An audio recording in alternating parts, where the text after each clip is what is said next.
مسلمان اس بات پر قوی ایمان رکھتے ہیں کہ جنگ و جدل میں اللہ کی نصرت و حمایت مومنین کے ساتھ ہوتی ہے اور انہیں تائید غیبی حاصل ہوتی ہے۔ اس کا بڑا ثبوت ستمبر 1965 کی پاک بھارت جنگ کے دوران کئی بار ملا ہے، جب دشمن کی بھاری بھرکم فوج کے مقابلے میں پاک فوج کے ایمان صفت سرفروشوں کو غیبی مدد حاصل ہوتی رہی اور انہوں نے دشمن پر غلبہ پا کر فتح حاصل کی۔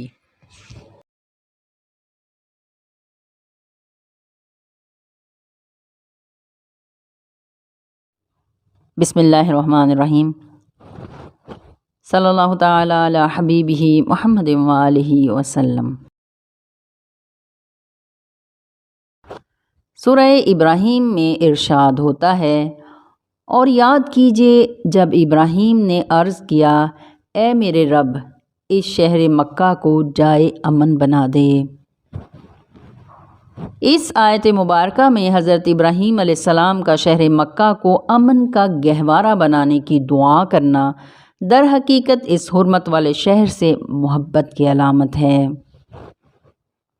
پاکستان قدرت کا خاص تحفہ ہے اور یہ اللہ کے فضل و کرم اور نبی کریم صلی اللہ علیہ وآلہ وسلم کی خاص رحمت و محبت سے وجود میں آیا ہے۔ قوموں کی تاریخ میں مشکلات اور مصائب آتے رہتے ہیں اور وہی قومیں صفائے ہستی پر اپنا وجود برقرار رکھتی ہیں جو ان مشکلات میں متحد اور ثابت قدمی سے ان کا سامنا کرتی ہیں۔ پاکستان کی تاریخ میں ستمبر 1965 کی جنگ کراماتی اور کرشماتی حیثیت رکھتی ہے۔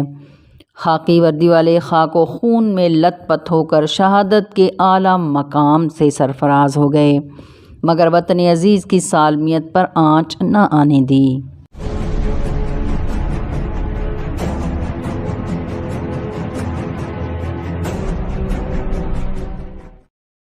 مشہور مصنف جناب ممتاز مفتی صاحب اپنی کتاب لبیک میں لکھتے ہیں کہ جب 1965 کی جنگ شروع ہوئی تو مسجد نبوی میں اللہ کے نیک بندوں کو رسول اللہ صلی اللہ علیہ وآلہ وسلم نے اپنی زیارت سے سرفراز فرمایا اور دیکھا کہ رسالت مآب صلی اللہ علیہ وآلہ وسلم جنگی لباس میں اصحاب بدر کے ساتھ پاکستانی فوج کی مدد کے لیے تشریف لے جا رہے ہیں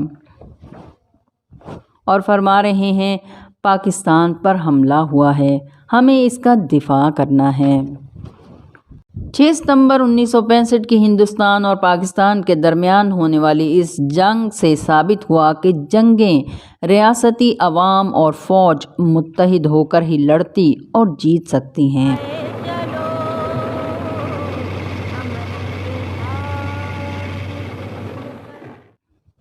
اس موقع پر قومی اتحاد اور جذبہ حب الوطنی کا بے مثال مظاہرہ دیکھنے میں آیا اور پاکستانی قوم نے لازوال قربانیوں کی مثال پیش کر کے زندہ قوم ہونے کا ثبوت دیا۔ تمام پاکستانی میدان جنگ میں کود پڑے تھے۔ اساتذہ، طلباء، شاعر، ادیب، فنکار، گلوکار، ڈاکٹرز، سول ڈیفنس کے رضاکار، مزدور، کسان اور ذرائع ابلاغ سب کی ایک ہی دھن اور آواز تھی کہ اے مرد مجاہد جاگ ذرا، اب وقت شہادت ہے آیا۔ اس وقت پاکستان کے صدر فیلڈ مارشل ایوب خان نے 6 ستمبر کے خطاب میں کہا تھا، پاکستانی قوم کے سینے لا الہ الا اللہ محمد رسول اللہ سے منور ہیں اور یہ قوم ناقابل تسخیر قوم ہے۔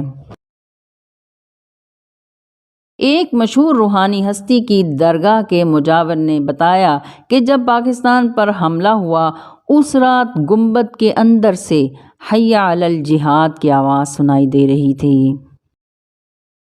سربراہ سلسلہ عظیمیہ خواجہ شمس الدین عظیمی صاحب اپنی کتاب تذکرہ کلندر بابا اولیاء میں لکھتے ہیں کہ 1965 کی پاک بھارت جنگ اپنی پوری ہولناکیوں کے ساتھ جاری تھی۔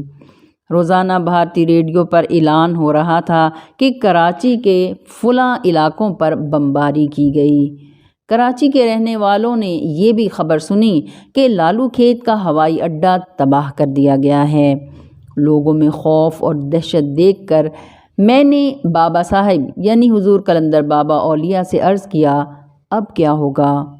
انہوں نے فرمایا اللہ تعالیٰ کی حفاظت اور نصرت پاکستان کے ساتھ ہے۔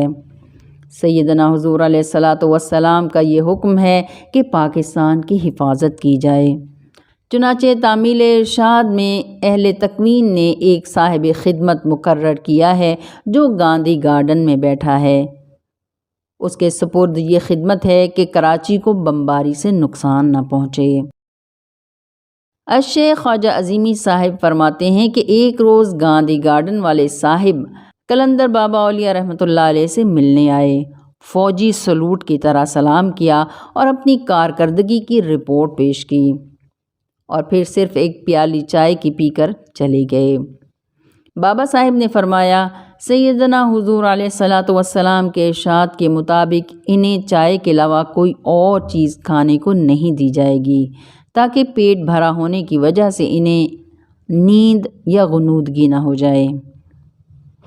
روزنامہ کوہستان نے 10 ستمبر 1965 کی اشاعت میں لکھا کہ ایک شخص نے حضرت علی کرم اللہ وجہ الکریم کو خواب میں دیکھا کہ وہ مجاہدین میں اسلحہ تقسیم فرما رہے ہیں۔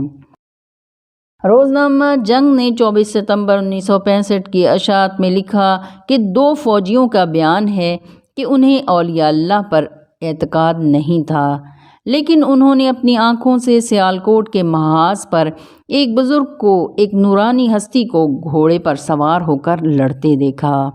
ان کی تلوار پر لکھا تھا شیخ عبد القادر جیلانی۔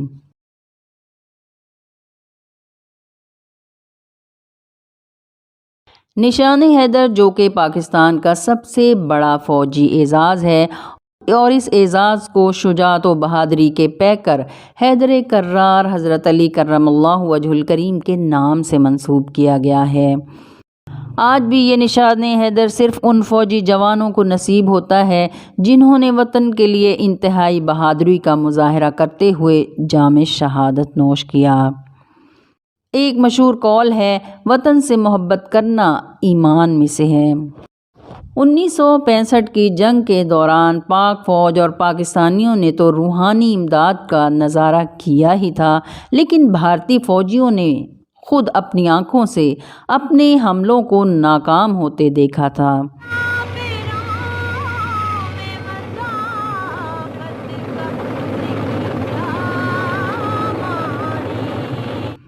جنگ میں قید ہونے والے بھارتی فوجیوں کا کہنا تھا کہ جب ہم بارودی گولہ پاکستانی حدود میں پھینکتے تو کوئی سفید لباس میں ملبوس فورس وہ گولہ پکڑ کر واپس ہماری طرف پھینک دیتے تھے۔ جب تک وہ گولہ سفید لباس والے جوان کے ہاتھ میں رہتا تو نہ وہ پھٹتا اور نہ ہی کسی قسم کا نقصان کرتا، لیکن جیسے ہی وہ فولادی جوان ہماری طرف پھینکتے تو وہ فوراً پھٹ جاتا اور ہمارا بہت نقصان بھی کر جاتا ہے۔ ایسی روحانی مخلوق سے ہمارا جانی اور فوجی ساز و سامان کا بھی بہت بڑا نقصان ہوا، جس سے ہماری ہمت ٹوٹ گئی اور حوصلے پست ہو گئے۔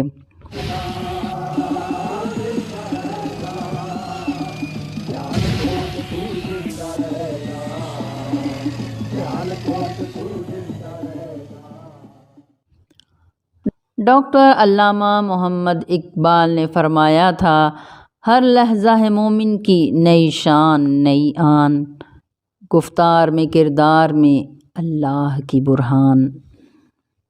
جنگ ستمبر کے بعد عالمی مبصرین نے بھی پاکستانی فوج میں غزوہ بدر کے مجاہدوں کے جذبے کو دیکھا تھا اور لکھا ایسی فوج سے جیتنا آسان نہیں ہے۔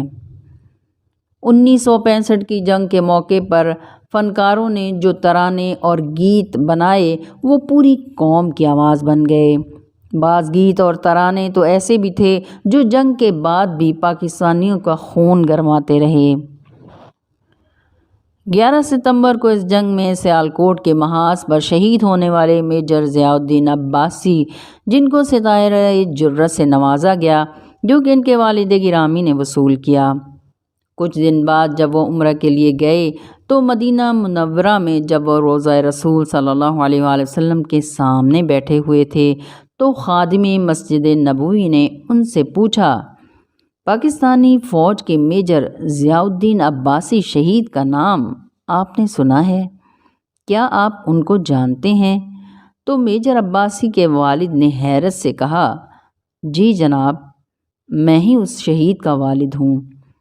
اس پر خادم مسجد نبوی نے بڑی خوشی اور مسرت کے ساتھ انہیں گلے لگایا اور ہاتھ چومے اور پھر بڑی عزت و احترام کے ساتھ اپنے گھر لے گئے۔ کھانے کے بعد کہنے لگے، جب جنگ ستمبر جاری تھی تو میں نے 11 ستمبر کی رات خواب میں رسول اللہ صلی اللہ علیہ وآلہ وسلم کو جلیل القدر صحابہ کرام کے ساتھ تشریف فرما دیکھا۔ کچھ لمحوں بعد حضرت علی کرم اللہ وجہہ الکریم اپنے ہاتھوں میں ایک لاشا اٹھائے وہاں تشریف لائے۔ رسول کریم صلی اللہ علیہ وآلہ وسلم نے فرمایا، میجر ضیاء الدین عباسی اس طرح بہادری سے جنگ لڑ رہا تھا جیسے آپ صحابہ کرام میرے ساتھ غزوات میں کفار کے خلاف لڑتے تھے۔ خادم مسجد نبوی کہتے ہیں کہ اس کے بعد رسول اللہ صلی اللہ علیہ وآلہ وسلم سمیت سب صحابہ کرام نے میجر عباسی کی نماز جنازہ ادا کی اور حکم دیا کہ انہیں جنت البقیع میں دفن کیا جائے۔ عین اسی دن 11 ستمبر کو ایک نیا جنگی ترانہ فضا میں گونج رہا تھا، اے راہ حق کے شہیدو وفا کی تصویرو، چلے جو ہوگے شہادت کا جام پی کر تم، رسول پاک نے باہوں میں لے لیا ہوگا، علی تمہاری شہادت پہ جھومتے ہوں گے، حسین پاک نے ارشاد یہ کیا ہوگا، تمہیں خدا کی رضائیں سلام کہتی ہیں۔ اگر دیکھا جائے آج بھی ہر پاکستانی کے اندر اپنے وطن پر مر مٹنے کا جذبہ موجود ہے، بس وقت اور حالات نے اس جذبے کو دھندلا دیا ہے۔ فضائے بدر پیدا کر، فرشتے تیری نصرت کو، اتر سکتے ہیں گردوں سے قطار اندر قطار اب بھی۔ اللہ تعالیٰ پاکستان کی نصرت و حفاظت فرمائے، آمین یا رب العالمین، آمین۔